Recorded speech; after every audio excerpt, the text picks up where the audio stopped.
Feldwebel Karl Dreschner stood at the edge of the taxiway at Rhine-Main, counting silhouettes against a gray December sky over western Germany, and the number kept coming up wrong. 12 Bf-109s had taken off that morning from Jagdgeschwader 3's dispersal area. 7 came back. 2 days earlier, 9 had launched and 5 returned. The week before that, 11 out and 6 home. Dreschner had maintained fighters since North Africa. He knew what attrition looked like. This looked different. The returning pilots taxied in with a specific kind of silence, the kind where nobody climbed out of the cockpit quickly, where hands stayed on the canopy rail a beat too long. And when they did talk, one detail kept repeating. If you're watching this and you already know what that detail is, drop it in the comments. And if you think the story went differently than I'm about to tell it, subscribe and argue with me about it. Hit the like while you're at it. The best corrections come from people who actually care about this. The detail Dreschner's pilots kept repeating. The Mustangs caught them low, not high, not at altitude where the textbooks said American escort fighters operated, strung out above bomber formations at 25 or 28,000 feet. Low, below 15,000, below 10,000. Down in the weeds where a Bf-109 G6 should have owned the sky, where its lighter wing loading and tighter turn radius were supposed to matter. The pilots who came back described engagements that started above the cloud deck and ended in rolling farmland, and the Americans followed them all the way down. According to Jagdgeschwader 3's own mission reports from that period, compiled later for the Luftwaffe's operational records, the unit lost 41 pilots in a 6-week stretch between November and late December of 1944. The majority fell during low-altitude combat against P-51s. Dreschner didn't fly. He changed spark plugs on Daimler-Benz 605 engines, patched bullet holes in aluminum skin, and replaced rudder cables frayed by 20mm fragments. But a good crew chief reads an aircraft the way a doctor reads a patient, and what the surviving planes told him contradicted everything the Luftwaffe had believed about fighting Americans. The holes clustered in specific places: aft fuselage, vertical stabilizer, the underside of the wings. Convergence patterns from 6 50-caliber machine guns firing at close range from a slight low rear angle. That meant the American pilots were sitting beneath and behind the 109s, pulling lead from a position that should have been geometrically difficult for a heavier fighter to hold through a turning engagement at low altitude. Dreschner could see the evidence bolted to the airframe. Something about the P-51 made it a different animal below 15,000 feet than it had any right to be, and his pilots, the ones still breathing, had started to figure that out the hard way. By January of 1945, Dreschner's experience at Rhine-Main reflected a pattern documented across the entire Western Front. The Luftwaffe's General Quartiermeister loss reports, the internal bookkeeping that tracked every aircraft destroyed, damaged beyond repair, or written off, showed fighter losses climbing at a rate that outpaced replacement production by a factor of 3, and embedded in those numbers, visible only if you broke them down by engagement altitude, sat a peculiar statistical cluster: fighters lost below 15,000 feet to P-51. Mustangs died at nearly twice the rate of those lost above 20,000 feet to the same aircraft. The records don't specify whether anyone at Luftwaffe High Command ran that exact analysis in real time. But the operational orders that filtered down to Jagdgeschwader units in late 1944 and early 1945 make clear that someone understood the problem. Standing instructions from the Reichsverteidigung, the Reich Defense Command structure, told interceptor pilots to avoid prolonged engagements with Mustangs below 15,000 feet whenever tactically possible. The phrasing varied by unit. Orders might use the word verboten or frame it as guidance, depending on the commander. General der Jagdflieger Adolf Galland, in a post-war foreign military studies interview, put it more bluntly. Below 5,000 meters, he told his American debriefers, the Mustang could do everything our fighters could do, and it could do it longer. That word, longer, mattered more than speed, more than turn rate. It mattered more than any single performance metric you could pull from a flight test card. It pointed towards something the Luftwaffe's engineering establishment understood in theory, but refused to accept in practice until the wreckage piled too high to ignore. The P-51 Mustang, powered by the Packard-built V1650 Merlin engine, didn't just perform well at low altitude. It performed well at low altitude without paying the penalties that every other high-altitude fighter paid when dragged below its design envelope. The Bf-109 supercharger staging, optimized for engagements above 20,000 feet, bled manifold pressure below 12,000 in ways that sapped acceleration and climb rate at exactly the moments a pilot needed both. The Focke-Wulf 190A, theoretically the better low-altitude machine, ran into a different wall. Its BMW 801 radial overheated in sustained hard maneuvering below 10,000 feet, forcing pilots to throttle back or risk seizure. The Mustang had neither problem. The Merlin ran cool. A laminar-flow wing generated less drag in level and turning flight than any contemporary single-engine fighter. And the fuel capacity let a Mustang chase a fleeing Luftwaffe pilot for 200 miles after the fight should have ended. To understand why that combination broke the Luftwaffe's tactical playbook and why a standing order to avoid combat below a specific altitude represents one of the most extraordinary admissions of inferiority in the air war, we have to go back to a wind tunnel in Los Angeles, a British engine that America mass-produced better than Britain could, a fuel additive that gave the Merlin 20% more power than its German equivalent could safely generate, and a set of dive recovery tests that nearly killed 2 North American aviation pilots before anyone understood what the data meant. Żelazna Street in Warsaw, September 1939. Lieutenant Werner Mulders banked his Bf-109E over the burning Polish capital and found nothing left to fight. The Polish Air Force, flying PZL P-11 monoplanes with fixed landing gear and open cockpits, had scattered into Romanian exile within 2 weeks. Mulders already held 4 kills from Spain. Poland added nothing to his tally worth discussing. But Poland taught the Luftwaffe something it would carry like gospel for the next 4 years. Altitude equals initiative.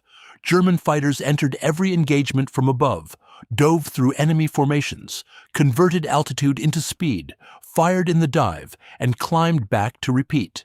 Energy fighting. The Dicta Boelka, codified in the First World War, refined over Guernica, perfected over the Vistula. It worked against every air force the Wehrmacht faced because every air force the Wehrmacht faced let them start high. France confirmed the theory in 6 weeks. The Armée de l'Air flew competent pilots in adequate machines. The Dewoitine D520 could match a 109 in level speed, but French fighter doctrine emphasized low-altitude interception of bombers, which meant Luftwaffe Schwärme caught them below 10,000 feet with 16,000 feet of energy advantage. The math from that campaign tells the story cleanly. Between May 10th and June 25th of 1940, Jagdgeschwader units claimed over 700 aerial victories against French, British, Dutch, and Belgian aircraft. Luftwaffe fighter losses in the same period ran to around 230, a 3-to-1 exchange ratio, achieved almost entirely through positional superiority rather than any meaningful technological edge. Then, Britain. Over Kent and Sussex in the summer of 1940, the Luftwaffe collided with an opponent who understood energy fighting just as well.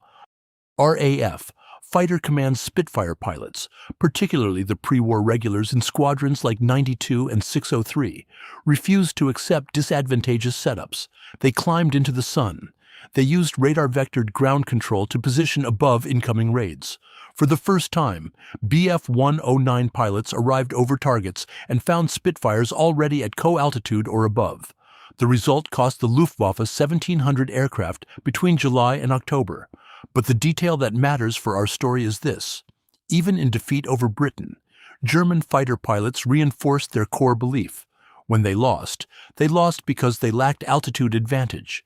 When they held altitude advantage, they still won individual engagements more often than not. The lesson they drew from the Battle of Britain didn't challenge their doctrine. It confirmed it. Get high, stay high, dictate the terms. The problem over England had been range and fuel. The 109 carried enough for maybe 20 minutes of combat over London. not any fundamental flaw in how German pilots fought. This irritates me more than it should, but military history keeps producing the same pattern. A force wins enough engagements to validate a doctrine that contains the seed of its own destruction, and nobody notices because victory is a lousy teacher. The Luftwaffe, after Britain doubled down on altitude supremacy at exactly the moment they should have stress-tested it. They built faster 109 variants. They pushed ceiling performance. They optimized supercharger staging for high-altitude interception. Every engineering decision between 1941 and 1943 pointed upward, toward thinner air, toward the assumption that future wars would be decided above 20,000 feet by whoever got there first. The Focke-Wulf 190 arrived at frontline units in August of 1941 and seemed to vindicate everything. Kurt Tank's design used a BMW 801 14-cylinder radial, where every other German fighter used inline liquid-cooled engines, and the result terrified RAF pilots over the Channel coast. The 190 rolled faster than anything in the Allied inventory. It accelerated in a dive like a dropped anvil. Its 420mm cannon and 2 machine guns delivered a weight of fire that could saw a Spitfire Vive in half with a 2-second burst. For nearly a year, from late 1941 through mid-1942, the FW-190 owned the airspace below 20,000 feet over France so completely that Fighter Command restricted cross-channel sweeps to avoid unsustainable losses. Oberstleutnant Adolf Galland flew one over the Pas-de-Calais and called it the best fighter he'd ever handled. German confidence climbed back toward its 1940 peak. They had a high-altitude champion in the latest 109G models and a low-altitude killer in the 190. Every altitude band and tactical scenario accounted for. Nobody in the Reichsluftfahrtministerium, the German Air Ministry, asked the question that should have kept them up at night. What happens when an enemy fighter shows up that works equally well at every altitude, carries enough fuel to stay in the fight for hours instead of minutes, and arrives in numbers large enough to be everywhere at once? By mid-1943, the American 8th Air Force had been bleeding over Germany for months. B-17s and B-24s flew deep penetration raids into the Reich without fighter escort beyond the range of P-47 Thunderbolts, roughly 400 miles, which left the bombers naked over central Germany. The Luftwaffe feasted. Schweinfurt, Regensburg, Münster. Loss rates on unescorted raids climbed past 10% per mission, a mathematically unsurvivable figure that meant a bomber crew's statistical life expectancy dropped below 10 missions. German interceptor pilots racked up scores that looked like fantasy. Major Heinz Baer alone claimed over 200 victories. Oberleutnant Hugo Dahmer, flying with Jagdgeschwader 11, shot down 3 B-17s in a single pass over Oschersleben in January of 1944. The Luftwaffe had every reason to believe the air war remained winnable. 6 weeks after Dahmer's triple kill, the first P-51B Mustangs of the 354th Fighter Group crossed the German border at 27,000 feet, throttled back to cruise, and kept going. They had fuel for 1,800 miles. The Luftwaffe's entire defensive architecture, built on the certainty that American escorts would turn back, became obsolete in an afternoon.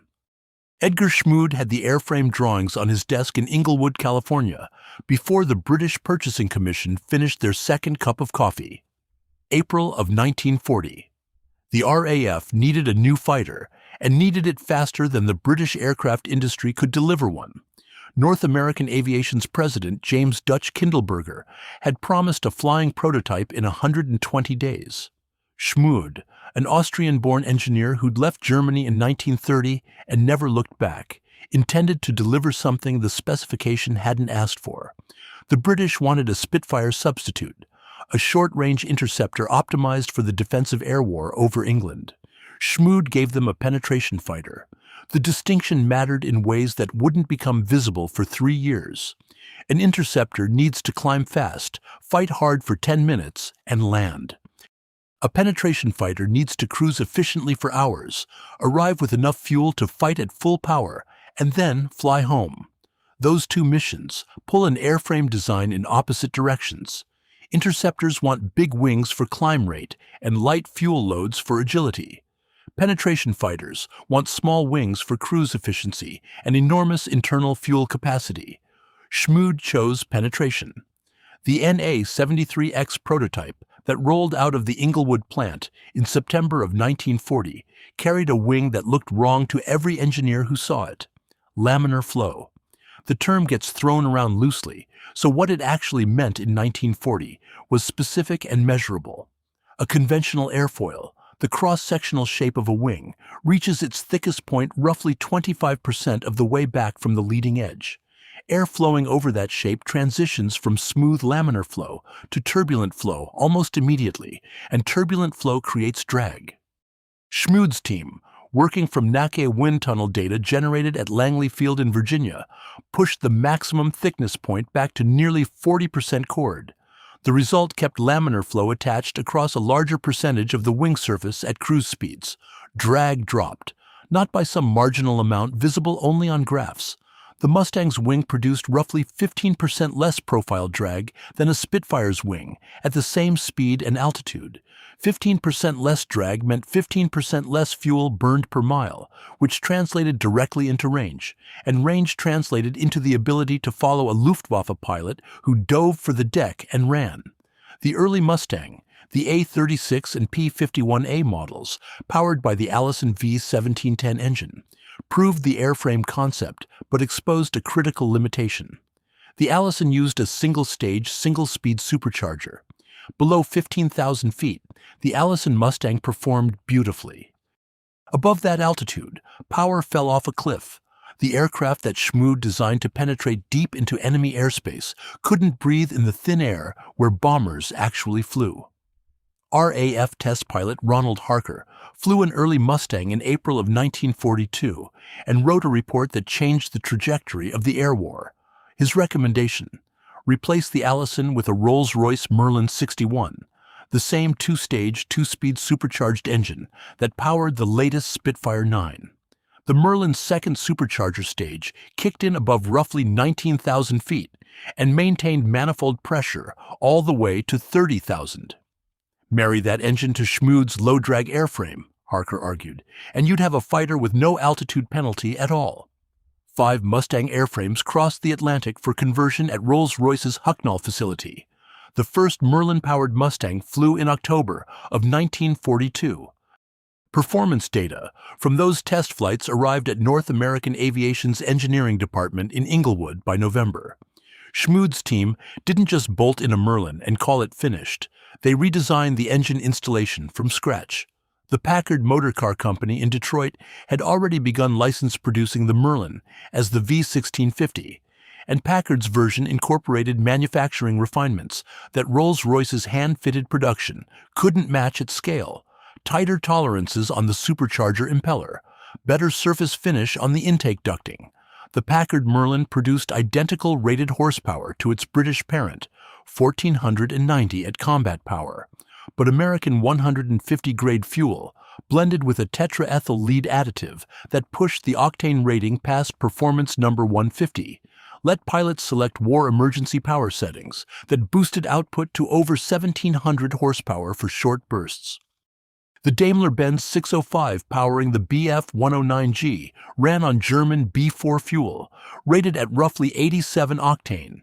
At full boost, the DB605 produced around 1,475 horsepower, and German fuel chemistry couldn't safely push it further without detonation destroying the engine. The irony sharpens into something almost absurd at this point. The entire Merlin conversion existed to solve a high-altitude problem, to let the Mustang escort B-17s above 25,000 feet, and it did solve that problem. Completely. The P-51B and D models could cruise at 30,000 feet with fuel to spare. But the two-stage Merlin didn't just add high-altitude performance on top of the Allison's low-altitude strengths, it preserved them.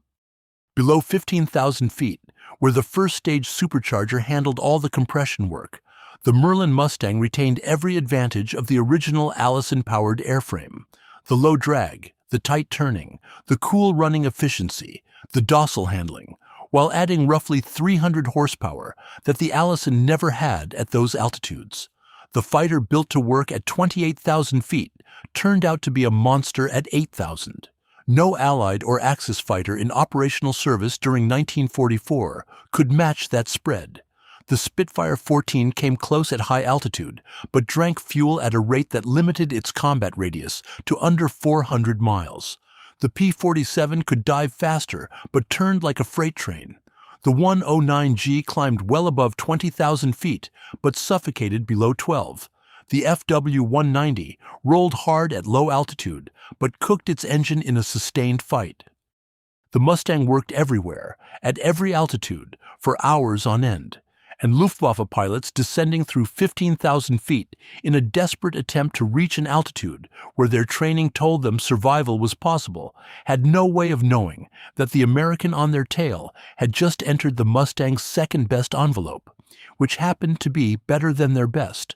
Wright Field, Dayton, Ohio, spring of 1944.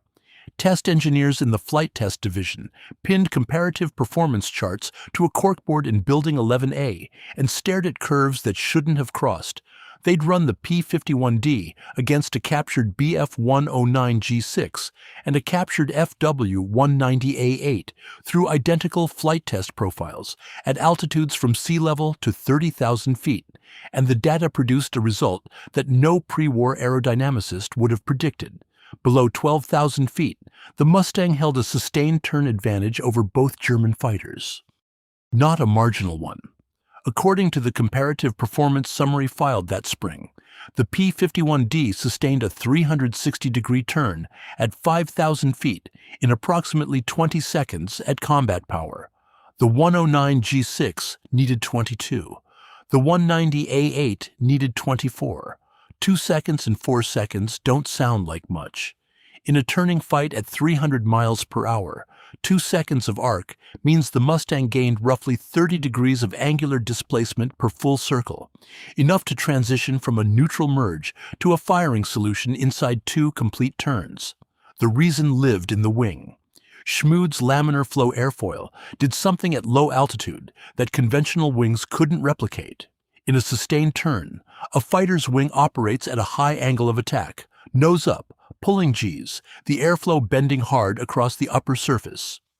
Conventional airfoils at high angle of attack shed laminar flow almost immediately, and the resulting turbulence increases induced drag exponentially as the turn tightens. The Mustang's wing, with its rearward maximum thickness point, maintained partial laminar flow at angles of attack where a 109's wing had already gone fully turbulent. Less drag in the turn meant less speed bled per second of sustained G-loading. The Mustang came out of each 360 faster than it went in relative to its opponent. Every orbit widened the gap, but drag only explained half the equation. The other half came from what the Packard Merlin did with dense low-altitude air. A supercharger compresses intake air before feeding it to the engine. At high altitude, where the air is thin, the supercharger works hard to maintain sea-level manifold pressure. At low altitude, where the air is already dense, the supercharger's job gets easier.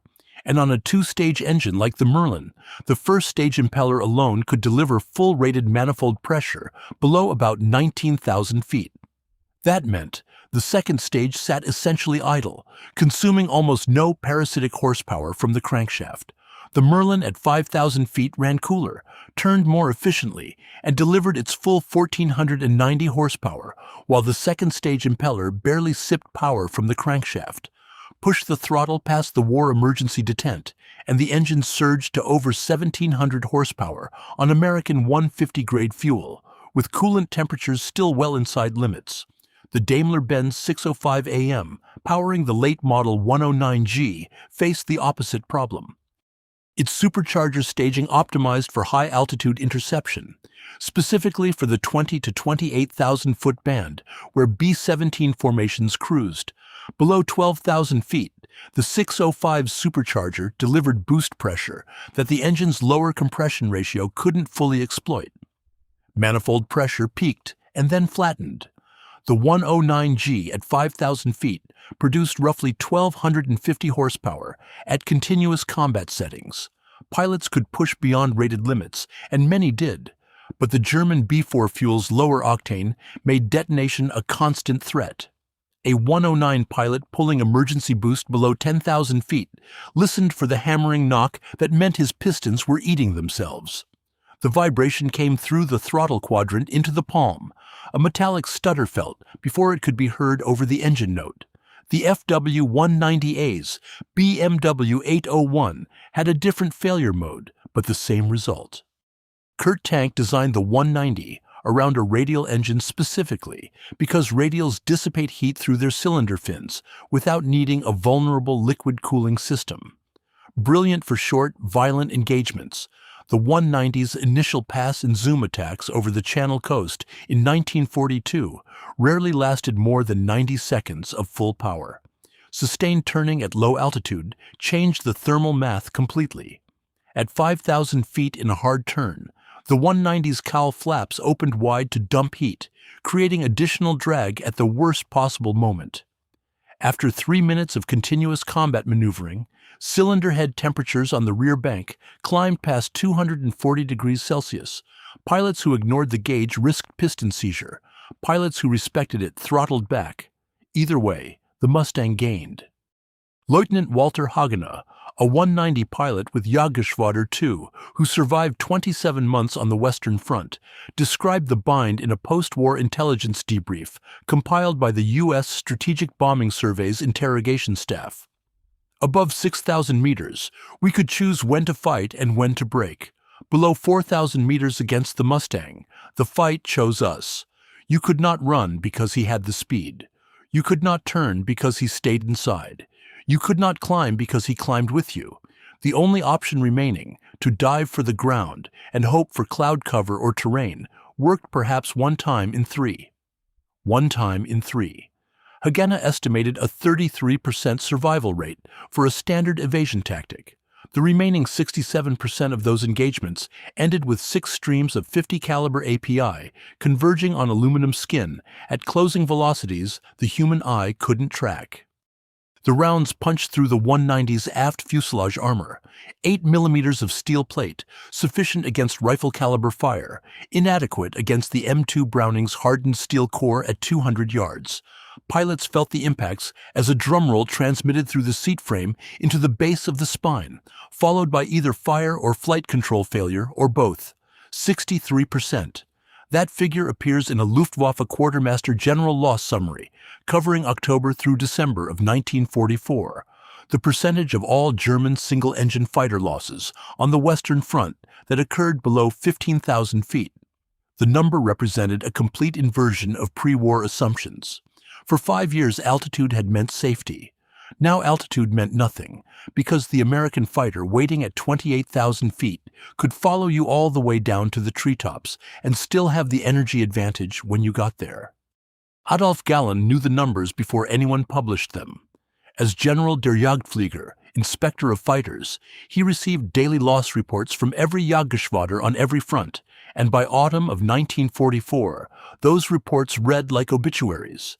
In his post-war Foreign Military Studies submission, FMS Manuscript Number A-569A, Galland described the tactical situation with the bluntness of a man who no longer had a career to protect.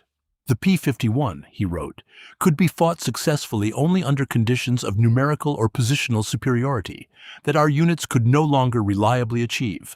At equal numbers and equal altitude, the outcome favored the American pilot. Below 5,000 meters, the outcome was not in doubt. Not in doubt. Galland, the man who'd flown a 190 over the Channel and called it the finest fighter ever built, conceded that below 16,000 feet, his pilots faced a machine they could not beat in a fair fight. The concession carried institutional weight. Galland didn't command a single squadron. He commanded the doctrine. The directive that formalized his conclusion arrived at frontline units in stages between September and November of 1944. Sources conflict on whether a single document existed or whether the order filtered down through Jagdkorps-level tactical memoranda. What the surviving records agree on is the substance. German fighter pilots engaging American escort formations were instructed to attack from above, execute a single diving pass through the bomber stream, and immediately climb back to altitude without pursuing individual targets below 5,000 meters. If bounced by P-51s below that altitude, pilots were to dive for the deck and disengage using terrain masking. Under no circumstances were they to accept a turning engagement below 5,000 meters against a Mustang. Read that again. An Air Force whose entire identity rested on aggressive pilot-against-pilot combat, whose aces decorated the covers of Signal magazine, and whose X-10 culture treated individual aerial victory as the highest expression of military valor, with kill tallies that dwarfed anything the Western Allies produced, officially ordered its pilots to refuse combat against a specific American aircraft at a specific altitude band. The Luftwaffe had fought Spitfires, Hurricanes, Yak-9s, Lay-5s, P-40s, P-38s, P-47s, Typhoons and Tempests across 4 years and 3 continents without ever issuing a comparable restriction. No other aircraft had provoked anything like it. Oberleutnant Heinz Knoke, a 109 pilot with Jagdgeschwader 11, who kept a detailed wartime diary, later published in English, recorded the effect of the directive on squadron morale at Rotenburg Airfield in late 1944. His entries from that period describe pilots returning from sorties having fired no ammunition. They'd spotted the bomber formations and seen the escort. They'd calculated the altitude differential, recognized the P-51 silhouettes, the square-cut wingtips, the ventral scoop, unmistakable even at distance, and turned away. Knoke doesn't editorialize in his diary. He lists times, altitudes, fuel states, and the phrase that recurs like a heartbeat through those November pages. No engagement possible. 3 words. They carried the weight of an Air Force dying on its feet. Compliance with the order produced its own catastrophe because it closed the trap completely. German fighters that refused to engage Mustangs below 15,000 feet also refused to engage the bombers those Mustangs escorted. The entire purpose of the Jagdwaffe, the fighter arm, had been to defend the Reich's industrial base from strategic bombardment, an order that preserved fighter pilots by keeping them away from Mustangs, simultaneously preserved the bomber streams those fighters existed to destroy. Every 109 that turned away from a P-51 was a 109 that never reached the B-17 formation, flying 4,000 feet below. Galland understood this paradox. In the same FMS report, he noted that fighter interception rates against 8th Air Force heavy bomber formations dropped from roughly 40% of sorties generating contact in mid-1943 to under 12% by January of 1945. 40 to 12. The Luftwaffe's defensive fighter force lost 2/3 of its functional effectiveness, not through destruction, but through avoidance. January 14, 1945. A swarm of 4 109 G-14s from Jagdgeschwader 300 lifted from their snow-covered field near Jüterbog, south of Berlin, and climbed toward a reported B-17 formation, inbound over Magdeburg. The swarm leader, an Unteroffizier whose name the records don't preserve, reached 22,000 feet and spotted the bombers at 19,000. Between him and the fortresses, 4 P-51Ds from the 357th Fighter Group cruised in a loose finger 4 at 20,000 feet. Standard escort position.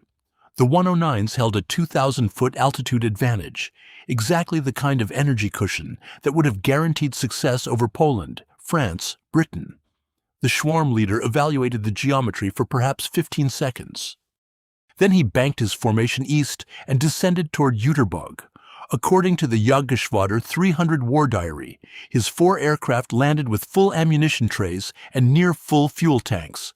Below him, 412 B-17s continued toward their target without interruption. The Mustang pilots never knew the 109s had been there. The smell hit first. Avgas and rubber and something sweet underneath that nobody talked about. Feldwebel Ernst Schroeder, a ground crewman with Jagdgeschwader 53 at Schongau Airfield in Bavaria, described the odor of a strafe dispersal area in a letter home dated March of 1945 that survived in his family's papers. Burning aircraft produce a specific cocktail, high-octane fuel smoke layered over melting plexiglass, scorched duralumin, and cordite residue from cooking ammunition. The sweetness came from the glycol coolant, boiling out of ruptured Daimler-Benz cooling jackets. Schroeder wrote that he could identify which aircraft type burned by smell alone. 109s smelled like glycol, 190s smelled like oil. He didn't describe what the cockpit smelled like when pilots failed to get out. Jimmy Doolittle changed the mission on January 14, 1944. The 8th Air Force's commanding general issued a tactical directive that reframed the role of escort fighters in a single sentence. Fighter pilots would receive credit for enemy aircraft destroyed on the ground. That directive, paired with an operational order authorizing freelance strafing after escort duties concluded, turned the P-51 from a defensive shield into an offensive weapon aimed at the Luftwaffe's entire ground infrastructure. Mustang pilots who'd spent 4 hours nursing fuel on a round trip to Brunswick or Schweinfurt now had standing permission to drop to the deck on the way home and kill anything with a Balkenkreuz on its fuselage. The geometry of the trap was simple. The Luftwaffe's avoidance order kept German fighters above 15,000 feet or on the ground. American Mustangs operated freely at every altitude between 30,000 feet and zero. The space between 15,000 feet and the surface belonged exclusively to the Americans, not contested, simply owned. Rail lines, marshalling yards, fuel trucks, ammunition depots, and parked aircraft all existed in that space. Every 109 that landed with full ammunition trays at Jüterbog sat in a revetment 30 minutes later, wings cold, tanks full, a stationary target worth exactly the same destruction credit as an aerial kill. Colonel John C. Meyer, commanding the 352nd Fighter Group, became the architect of systematic airfield suppression in the 8th Air Force's area of operations. Meyer's groups didn't strafe opportunistically, they planned it. Intelligence sections compiled target folders for every known Luftwaffe airfield within range, plotting dispersal patterns, flak positions, approach vectors that minimized exposure to light anti-aircraft fire. Pilots studied relief maps of the surrounding terrain. The preferred attack profile brought 4 Mustangs across the field boundary at 50 feet and 400 miles per hour in a shallow climbing pass, low enough to put rounds into parked aircraft, fast enough to cross the defended zone in under 8 seconds, and climbing to preserve energy if flak proved heavy. The flak proved heavy. Strafing killed more Mustang pilots than air-to-air combat in the final 6 months of the European War. Light flak, 20mm Flak-Vierling quad mounts, and 37mm pieces ringed every operational Luftwaffe airfield by late 1944, and the gunners knew their business. A P-51 at 50 feet and 400 miles per hour crosses a 20mm gunner's engagement envelope in roughly 4 seconds, enough time for a trained crew to fire 60 rounds. The Mustang's belly carried no armor. Glycol lines ran exposed beneath the engine. A single 20mm hit in the coolant system gave a pilot between 30 seconds and 2 minutes before the Merlin seized. At 50 feet, 2 minutes meant a crash landing in a German field. Captain William Wisner of the 352nd described the experience to a unit historian. "You feel the hits before you hear them. A thump through the airframe, like someone kicked the belly with a steel boot. Then you check the coolant gauge, and either it's steady or your day just ended." The losses were real. 63 8th Air Force fighter pilots died on strafing missions in March of 1945 alone. But the math favored the Americans in a way that no German planner could overcome.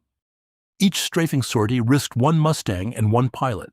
Each successful pass destroyed 1, 2, sometimes 4 German aircraft that had taken months to build and required pilots the Luftwaffe no longer had time to train. North American Aviation's Inglewood and Dallas plants produced 515 P-51Ds in March of 1945.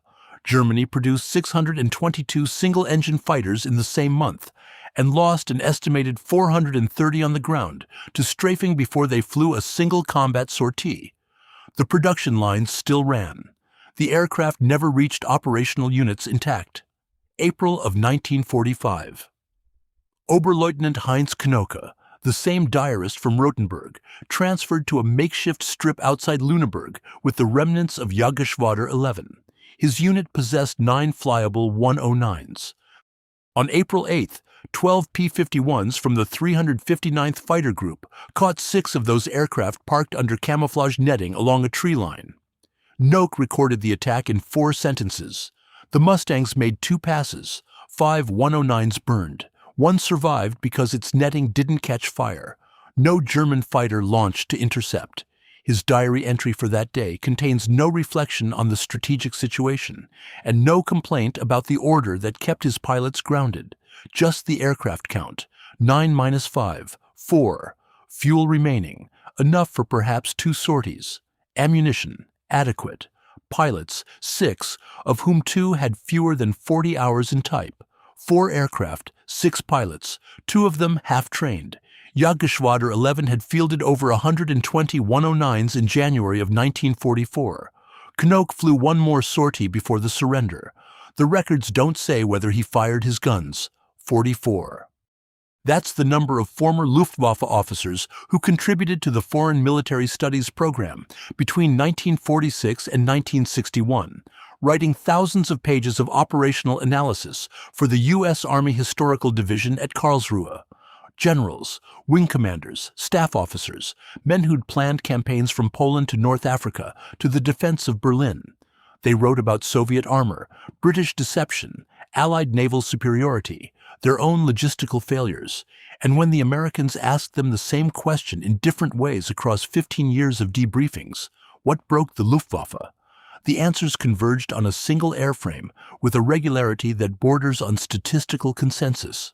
General Lieutenant Karl Koller, the Luftwaffe's last chief of general staff, identified the P-51 in his FMS submission as the point where defensive fighter operations ceased to function as a coherent system.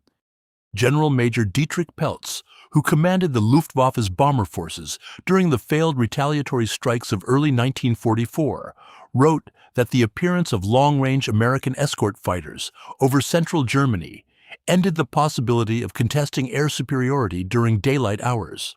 He named the Mustang specifically. General der Flieger Werner Kreipe, chief of the Luftwaffe General Staff before Koller, used the phrase decisive turning point in his FMS report and applied it not to a battle or a campaign, but to the operational debut of P-51 escort missions over Berlin in March of 1944.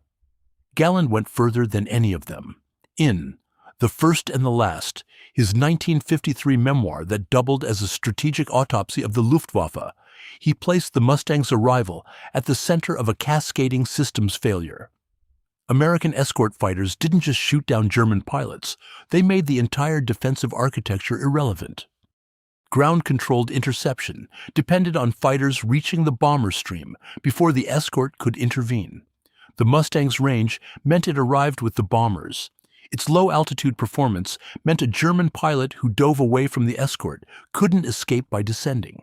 Its numbers, growing from a handful of groups in late 1943 to over a dozen by summer of 1944, meant the Jagdwaffe faced fresh relays of escorts across every phase of a bomber mission's penetration and withdrawal. Galland's private conversations, recorded without his knowledge at Trent Park in the months after his capture, carried less diplomatic polish. According to Sonke Neitzel's research into the British intelligence transcripts, Galland told fellow prisoners that the fighter arm had been bled white by a combination of attrition and the psychological effect of standing orders that prevented aggressive engagement. He described pilots who joined the Jagdwaffe as volunteers, men who wanted to fight, returning from sorties in which they'd been forbidden to fight. The effect on unit cohesion, he said, exceeded the effect of casualties. You can replace a dead pilot. You cannot replace the willingness to engage. The 15,000-foot restriction functioned as something more precise than a tactical order. It operated as an institutional admission that a single American weapons system had negated the combat effectiveness of an entire branch of the Wehrmacht below a specific altitude. The Luftwaffe had fought for 5 years across every climate and continent without ceding an altitude band to any opponent. Soviet Yak-9s dominated below 3,000 meters on the Eastern Front, but no blanket avoidance order followed. German pilots adapted tactics and continued engaging. RAF Typhoons owned the low-altitude ground attack role over Normandy, but the Luftwaffe never prohibited engagement against them.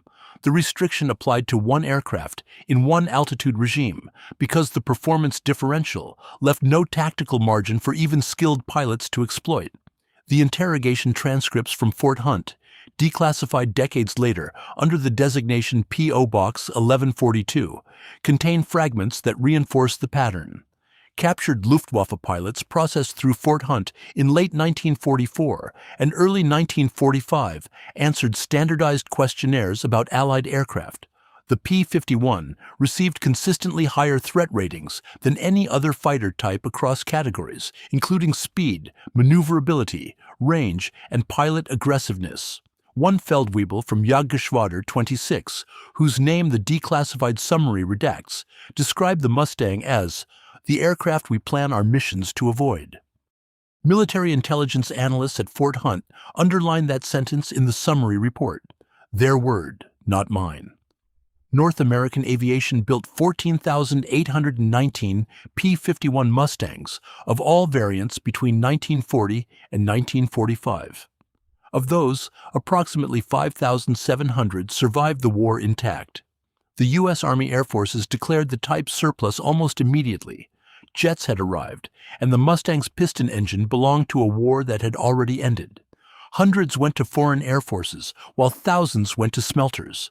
A few hundred entered the air racing circuit, where former combat aircraft screamed around pylons at Reno and Cleveland, with their olive drab stripped to bare aluminum.